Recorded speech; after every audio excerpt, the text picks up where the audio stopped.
கல்யாணம் பண்ணறது தான் பிரச்சனைன்னு பார்த்தா அதுக்கு மேலே ஹவுஸ் ஒய்ஃபாக வீட்டில் இருக்கிறது அதோட பெரிய டாஸ்க்கு. அதுலேயும் இந்த சமைக்கிற போர்ஷன் இருக்குது பார்த்தீங்களா, வீட்டில் இருக்கிற எல்லாருக்கும் பிடிச்சிருக்கணும், எல்லாரும் நல்லா சாப்பிடணும், அளவாக சமைக்கணும், மீறவே கூடாது.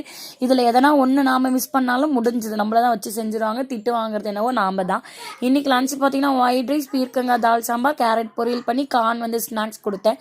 காலையில் எழுந்தோடனே கருப்பு உளுந்தங்கஞ்சி வச்சு குடிச்சாச்சு. நேற்று மதியானம் பண்ண சாதம் மீந்து போச்சு, வேறு வழியில் நாம தான் சாப்பிட்டாகணும், அவ்வளோத்த கொட்ட முடியுமான்னு சொல்லிட்டு பழைய சாதம் தாளித்து அதையே காத்தால கர்ட் ரைஸாக சாப்பிட்டாச்சு. இப்போ எல்லாருமே ப்ரோட்டீன் சொல்லிட்டு அது பின்னாடி ஓடுற காலம் மாறிடுச்சு. பழைய சாதத்துக்கு மாவு அடித்து வச்சு சாப்பிட்றது உங்கள் யாருக்கெல்லாம் ரொம்ப பிடிக்கும்? எனக்கும் என் ஹஸ்பண்டுக்கும் ரொம்ப ஃபேவரட். இந்த அப்பாவும் பிள்ளையும் காலையிலேருந்து நைட்டு வரைக்கும் என்னதான் பண்ணுவாங்கன்னு தெரியல. நைட்டு 10 மணிக்கு மேலே தான் ப்ளே டைம் மாதிரி உட்காந்து நைட்டு விளையாடுறது. 1 ஹவராக விளையாடுவாங்க. நைட்டு 12 மணி வரைக்கும் இப்படியே தான் கேம் போயிட்டே இருந்துச்சு. சாட்டர்டே அமிடேஸ் பர்த்டே சூப்பராக முடிஞ்சிச்சு. விஷ் பண்ண எல்லாருக்குமே ரொம்ப ரொம்ப தேங்க்ஸ். தொடர்ந்து